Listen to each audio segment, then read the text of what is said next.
काफी समय पहले की बात है। प्रतापगढ़ नाम का एक राज्य था। वहां का राजा बहुत अच्छा था, मगर राजा को एक सुख नहीं था। वह यह कि उसके कोई भी संतान नहीं थी। वह चाहता था कि अब वह राज्य के अंदर किसी योग्य बच्चे को गोद ले, ताकि वह उसका उत्तराधिकारी बना सके और आगे की बागडोर को सुचारू रूप से चला सके। और इसी को देखते हुए राजा ने राज्य में घोषणा करवा दी कि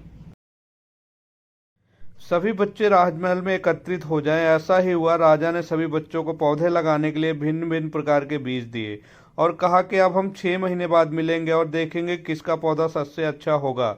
महीना बीत जाने के बाद भी एक बच्चा ऐसा था जिसके गमले में वह बीज अभी तक नहीं फूटा था, लेकिन वह रोज उसकी देखभाल करता था और रोज पौधों को पानी देता था।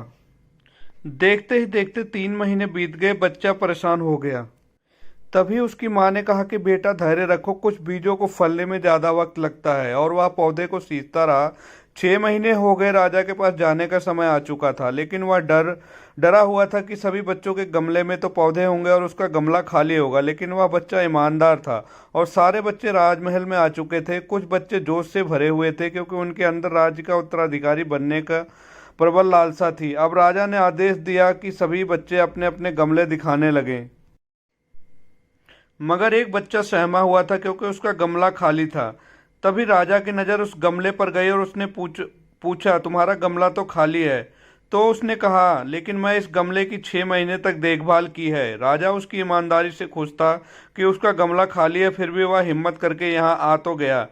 सभी बच्चों के गमले देखने के बाद राजा ने उस बच्चे को सभी के सामने बुलाया। बच्चा सहम गया और राजा ने वह गमला सभी को दिखाया। सभी बच्चे जोर से हंसने लगे। राजा ने कहा, शांत हो जाइए, इतने खुश मत होइए। आप सभी के पास जो पौधे हैं वह सब बंजर हैं। वह आप चाहे कितनी भी मेहनत कर लें, उनसे कुछ नहीं निकलेगा। लेकिन असली बीज यही था। राजा उसकी ईमानदारी से बेहद खुश हुआ और उस बच्चे को राज्य का उत्तराधिकारी बना दिया गया। लेकिन हमें इस कहानी से क्या सीखने को मिला? मेरे हिसाब से आपके अंदर ईमानदारी होना बहुत जरूरी है। अगर आप खुद के साथ ईमानदार हैं तो जीवन के किसी न किसी पड़ाव में सफल हो ही जाएंगे, क्योंकि हमारी औकात हमें ही पता होती है। आप खुद को पागल बनाकर खुद ही का नुकसान करते हैं। अगर आपको ये कहानी पसंद आई तो वीडियो को लाइक करके चैनल को सब्सक्राइब करें और कमेंट में बताएं कि आपको किस तरह की कहानी पसंद है।